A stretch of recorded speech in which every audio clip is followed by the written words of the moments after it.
ثم انزل علیکم من بعد الغم امانۃ نعاسا، پھر اللہ تعالیٰ نے تم پر اس غم کے بعد امان اتاری آسمان سے، نعاسن جو ایک اونگ تھی۔ یہ سکینہ کے نزول کا تذکرہ ہے، اور قرآن مجید میں جن جن غزوات کا تذکرہ ہے اکثر غزوات کے وقت میں اللہ تعالیٰ نے نزول سکینہ کا ذکر فرمایا، خصوصاً ایسی حالت میں جب مسلمانوں پر سختی، تنگی اور شدت کا وقت ہو، اللہ تعالیٰ ان پر سکینہ نازل فرماتے ہیں میدان جنگ۔ اور اللہ تعالیٰ کی جو نصرتیں ہیں، اللہ تعالیٰ کے جو لشکر ہیں، مثلا مسلمانوں کی مدد کے لیے فرشتے اترتے ہیں،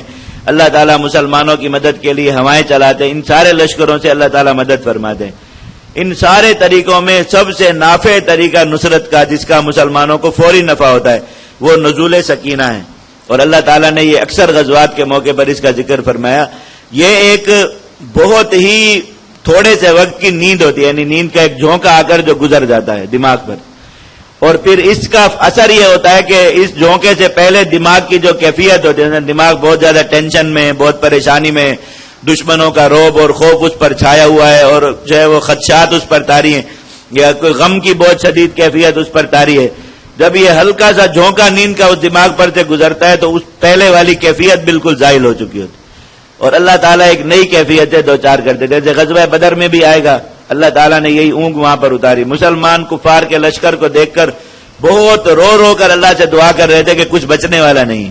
استغیثون ربکم، خوب رو رو کر استغاثہ کر رہے تھے، جیسے چلا چلا کر دعا کرنا ہوتا ہے اس طرح۔ اور اللہ کے نبی صلی اللہ علیہ وسلم اتنا رو رہے تھے دعا میں کہ ابوبکر صدیق رضی اللہ عنہ کو رحم آ گیا، پیچھے سے پکڑا، کہا یا رسول اللہ بس کیجیے، اپنے اوپر رحم فرمائی، اللہ تعالیٰ نے آپ کی دعا کو قبول فرمایا۔ اللہ تعالیٰ نے اس وقت یہ جھونکا ایسے ان کی آنکھوں پر سے گزارا، اور مسلمانوں کو ایسے ایک جیسے جھٹکا لگتا ہے نیند کا، یہ لگا۔ جب مسلمان اس سے بیدار ہوئے تو انہیں کفار کا لشکر تھوڑا نظر آ رہا تھا، چھوٹا نظر آ رہا تھا، اور ان کے دلوں پر سے جو ایک یہ کیفیت طاری تھی کہ کفار کا لشکر بہت بڑا ہے، بہت ساز و سامان والا ہے، تو کیا بنے گا، وہ ساری کیفیت زائل ہوتی رہی۔ اب وہ دیکھ رہے تھے کہ ابھی تھوڑی دیر پہلے تو ہمیں یہ کفار بہت زیادہ نظر آ رہے تھے، یہ تو بہت تھوڑے ہیں، تو پہلے تو ہماری آنکھوں کو دھوکا ہوا، تو مسلمانوں نے شدت کے ساتھ ان پر حملہ کر دیا، اور اللہ تعالیٰ نے ادھر کفار پر یہ حالت طاری کر دی کہ انہیں مسلمانوں کا لشکر اپنے آپ سے دگنا نظر آنے لگا، یعنی وہ دیکھ رہے تھے کہ مسلمان 2000 ہیں گویا، تو اللہ تعالیٰ نے یہ کیفیت تبدیل فرما دی۔ یہاں پر بھی یہ نیند مسلمانوں پر اس وقت میں طاری ہوئی۔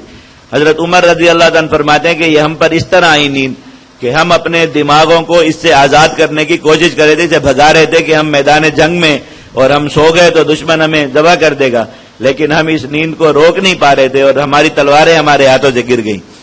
جب یہ نیند ایسے آ کر گزر گئی ایک جھونکے کی طرح، تو مسلمانوں کو پر جو ایک شوق کی کیفیت تھی کہ اس کی وجہ سے ان کو کچھ بھی صورتحال سمجھ میں نہیں آ رہی تھی میدان جنگ کی، وہ سب کچھ ان پر واضح ہو گیا کہ اللہ کے نبی صلی اللہ علیہ وسلم کہاں پر ہیں اور زندہ ہیں، اور مسلمان میں سے کچھ لوگ لڑ رہے ہیں، کچھ لوگ جا رہے ہیں، اور کفار اس طرح جو ہے وہ مار رہے ہیں۔ تو یہ لوگ فوراً اٹھے، انہوں نے اپنی تلواریں سنبھالی اور کفار پر حملہ کیا۔ اللہ تعالیٰ نے پھر میدان جنگ سے کفار کو بھگا دیا۔ تو یہ جو ہے وہ نصرت کے نزول کا طریقہ جو ہے قرآن مجید میں اس کو نزول سکینہ سے تعبیر کیا جاتا ہے، اور بار بار اس کا ذکر آیا۔ یہاں پر بھی وہی ہوا، یغشا طائفۃ منکم، اس نیند نے ایک جماعت کو ڈھانپ لیا تھا، یعنی اس پر وہ طاری ہوئی تھی۔ وطائفۃ قد اہمتہم انفسہم، یہاں سے منافقین کا ذکر ہے کہ جب انہیں مدینہ کی طرف آ جانے والے مسلمانوں نے بتایا، جو میدان جنگ سے چلے گئے تھے مدینہ، اور کہا کہ وہاں پر تو اللہ کے نبی صلی اللہ علیہ وسلم بھی شہید ہو گئے، اور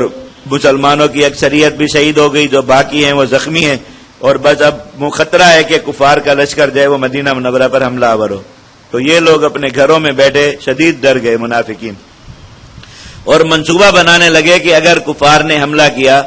اور یہاں پر آئے تو ہم ان کے سامنے نکل کر کفر کا اظہار کر دیں گے، اور انہیں بتا دیں گے کہ ہم دل سے مسلمان ہی نہیں تھے، ہم نے صرف مسلمانوں سے اپنی جان بچانے کے لیے اسلام قبول کر رکھا تھا کہ وہ ہمیں نہ مارے۔ تو یہ منافق اسی انتظار میں میدان میں خود بھی نہیں آتے، اور کفار کی فتح کے انتظار میں رہتے ہیں کہ وہ اگر فاتح ہو گئے تو ہم ان پر یہ ثابت کر سکیں کہ ہم مسلمانوں کے ساتھ نہیں تھے۔ وطائفۃ قد اہمتہم انفسہم، ایک جماعت کو اپنی جانوں کی فکر پڑ گئی تھی۔ یظنون باللہ غیر الحق ظن الجاہلیہ، اللہ تعالیٰ کے بارے میں جھوٹے گمان کر رہے تھے جیسے جاہلیت کے گمان ہوتے ہیں۔ یقولون، یعنی اللہ تعالیٰ نے اپنے دین کی مدد نہیں کی، نصرت نہیں کی، اللہ کے نبی بھی شہید ہو گئے اور سارے مسلمان بھی شہید ہو گئے، گویا دین کا سارا معاملہ ہی ختم ہو گیا۔ اس طرح کے خیالات ان کے ذہنوں میں چل رہے تھے. یقولون هل لنا من الامر من شیء، کہتے کاش ہمارے ہاتھ میں کچھ اختیار ہوتا. قل ان الامر كله للہ، انہیں کہہ دو کہ اختیار سارا اللہ ہی کا ہے. یخفون فی انفسہم ما لا یبدون لک، دل میں وہ بات چھپاتے ہیں جسے ظاہر نہیں کرتے. کہتے ہیں کہ اگر ہمارے ہاتھ میں کچھ اختیار ہوتا ہم یہاں پر مارے نہ جاتے، بلکہ ہم کفار کے ساتھ معاملہ اور معاہدہ کر لیتے کہ ہماری اور کفار کی کبھی لڑائی ہی نہ ہوتی. یہ ہمیں انہی مسلمانوں کی وجہ سے لڑنا پڑتا ہے جنہوں نے کفار کے ساتھ دشمنی مول لے رکھی، اور پھر ان کی لڑائی کا وبال ہم پر آتا ہے. ہمیشہ سے ان منافقین کی یہی بات ہے. قل لو کنتم فی بیوتکم لبرز الذین کتب علیہم القتل الی مضاجعہم، ان سے کہہ دیجئے کہ تم اگر اپنے گھروں میں بھی بند رہتے اور تم میں سے کسی آدمی کا میدان جنگ میں قتل ہونا لکھا گیا ہے اللہ کے ہاں کہ اس نے میدان جنگ میں قتل ہو کر ہی مرنا ہے، تو وہ اپنی کسی ضرورت سے لڑائی کے لیے نہ گیا اور کسی ضرورت سے میدان جنگ میں چلا جائے گا اور وہیں جا کر ہی قتل ہوگا.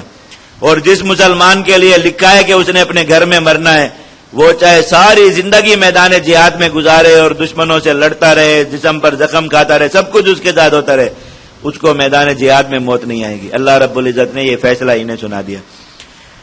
وَلِيَبْتَلِيَ اللَّهُ مَا فِي صُدُورِكُمْ، اب یہ شکست ہوئی کیوں؟ تاکہ اللہ تعالیٰ تمہارے دلوں کی باتوں کو آزما لے. وَلِيُمَحِّصَ مَا فِي قُلُوبِكُمْ، اور تمہارے قلوب کو برائیوں سے اور برے خیالات سے پاک کر دے. یہ جملہ دوبارہ آیا ہے، پہلے گزر چکا اور اس کی تفصیل بھی بتا دی. واللہ علیم بذات الصدور، اللہ تعالیٰ دلوں کے بید اور دلوں کی باتیں خوب جانتا ہے.